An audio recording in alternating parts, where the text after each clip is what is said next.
হে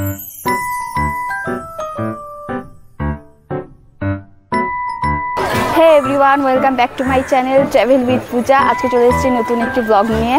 আর আজকে আছি ইকো পার্কে। ইকো পার্ক মানে তো আর আমি একা আসলে হবে না, সাথে একটা বাচ্চা অবশ্যই থাকতে হবে। সেই হচ্ছে আমার বাচ্চা। হ্যালো, আজকে মাদার্স ডে স্পেশাল, তো গুনগুনকে কোথাও ঘুরতে নিয়ে আসতেই হতো। তো গুনগুনকে নিয়ে চলে আসলাম ইকো পার্কে। বাড়ির সব থেকে কাছে, তাড়াতাড়ি সময় কাটানোর জন্য ইকো পার্কটাই মনে হলো বেস্ট। ইকো পার্কে 4 নাম্বার গেট দিয়ে আমরা প্রবেশ করেছিলাম। যারা গাড়ি নিয়ে আসতে চাইছো তারা 4 নাম্বার গেটের পাশেই কিন্তু পার্কিং জোন আছে, সেখানেও রাখতে পারো। আবার গেট নাম্বার 1-এও পার্কিং জোন আছে। এখানে ইকো পার্কের টাইম টেবিলটা দিয়ে দেওয়া হলো।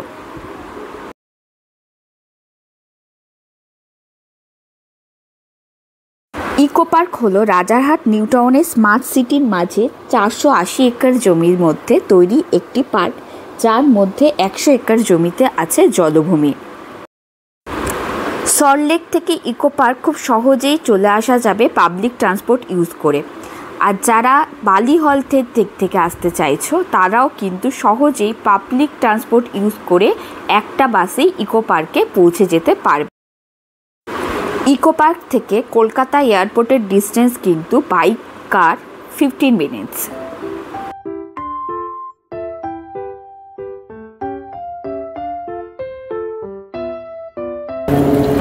সবাইকে ডবল সাইকেল দেখে আমরা আর আমাদের এক্সাইটমেন্ট সামলাতে পারিনি। আমরাও ডবল সাইকেল রেন্টে নিয়েছি। এই রেন্টটা আধা ঘন্টার জন্য। যারা ডুও সাইকেলিং করতে চাইছে তাদেরকে বলি, 4 নাম্বার গেট দিয়ে ঢোকার পরে একটু আগিয়ে গেলে কিন্তু ডুও সাইকেলিংয়ের ডকেট সেন্টারটি আছে। আর এই ডুও সাইকেলিংয়ের রেন্ট হলো 150 টাকায় 30 মিনিট।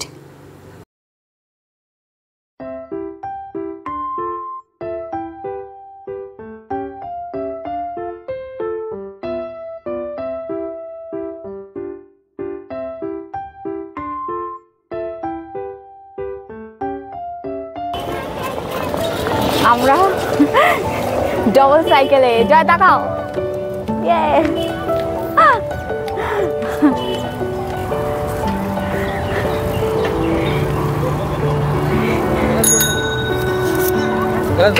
অ্যাকচুয়ালি পেছনে যে বসে থাকে তার সেরকম একটা খাটনি নেই, কিছু ভাবতেই হয় না।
এই ডুও সাইকেলিং ছাড়াও কিন্তু ইকো পার্কে আরও অনেক রকম অ্যাক্টিভিটি আছে, যেমন বোট রাইডিং আছে, কায়াকিং আছে, বাচ্চাদের অনেক রকম অ্যাক্টিভিটি আছে, বাচ্চাদের সাইকেল আলাদা করে পাওয়া যাচ্ছে।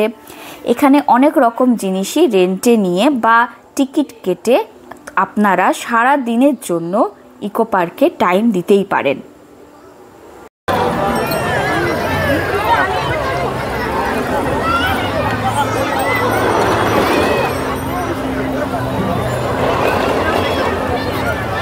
এত হাঁপিয়ে ডবল ক্যারি সাইকেল চালিয়ে তোমার এক্সপিরিয়েন্সটা কি হলো বলো? আগে বলো, বউকে ঘুরিয়ে কেমন লাগলো?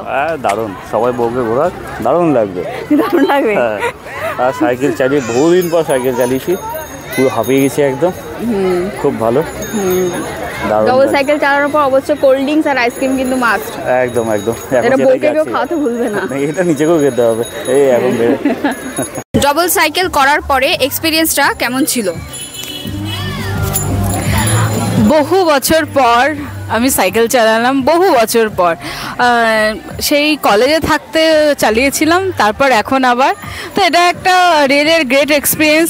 ভেবেছিলাম হয়তো ভুলে গেছি, চালাতে পারবো না, তাও আবার ডাবল ক্যারি। তো চালিয়ে তো দারুণ মজা হলো। এর ভেতরে হেঁটে দেখার থেকে ঘুরে দেখাটা, সাইকেল চালিয়ে দেখাটা অনেক বেশি comfortable. টায়ারে now mountain view.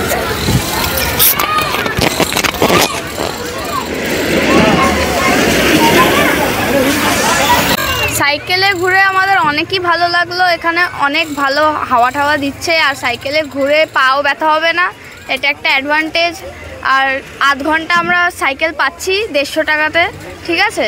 And সব প্রায় অনেকটাই দেখা হয়ে গেছে, আর পায়ে হাঁটা হচ্ছে না, ওটাই বেস্ট। এখন আমরা থেকে একদম জল নিয়ে আসছি, মাউন্টেন ডিউ নিয়ে এসছি।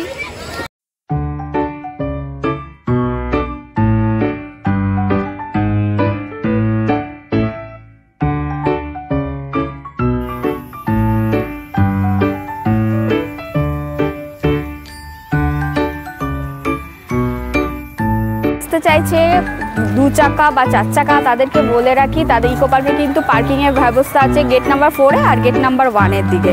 আর ভেতরে অনেক টয়লেট আছে, বিভিন্ন জায়গায় খাবারের ফুড স্টল ভর্তি আছে। ইকো পার্ক থেকে বেরিয়ে কেউ যদি বাজেট ফ্রেন্ডলি কোনো জায়গায় আসতে চায়, তাহলে অবশ্যই আমি রেকমেন্ড করবো এই জায়গাটা আসতে, কারণ এই জায়গাটা পুরো এরিয়াটাই পুরো ফুড ব্লগের মতো।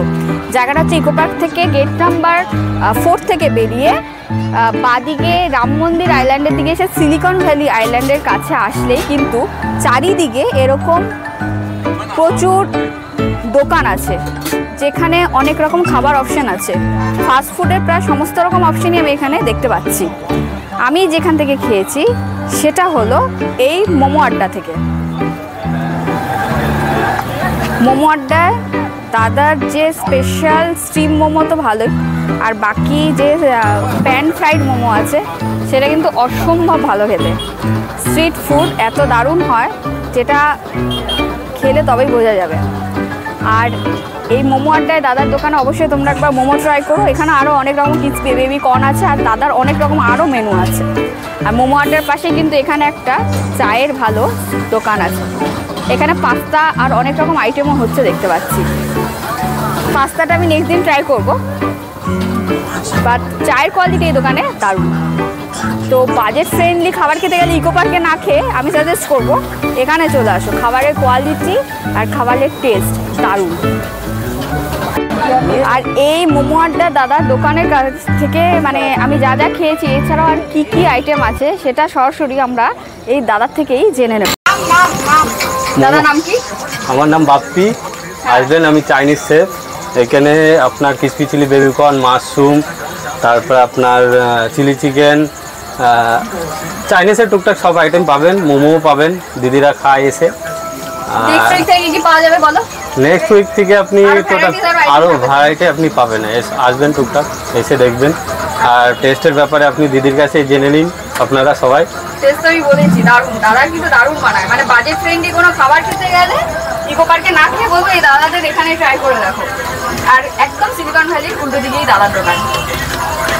আসবেন সবাই, লাইক সাবস্ক্রাইব করবেন, দিদিকে সাপোর্ট করবেন। ট্রাভেল উইথ পূজা। এটা কি হচ্ছে? Chilli mushroom dry.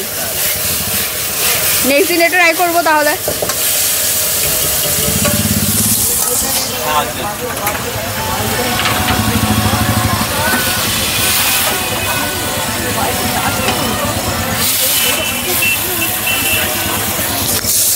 দাদা কিন্তু দারুণ ভালোভাবে চিলি মাশরুম ড্রাইটা বানাচ্ছে, দেখেই লোভ লেগে যাচ্ছে।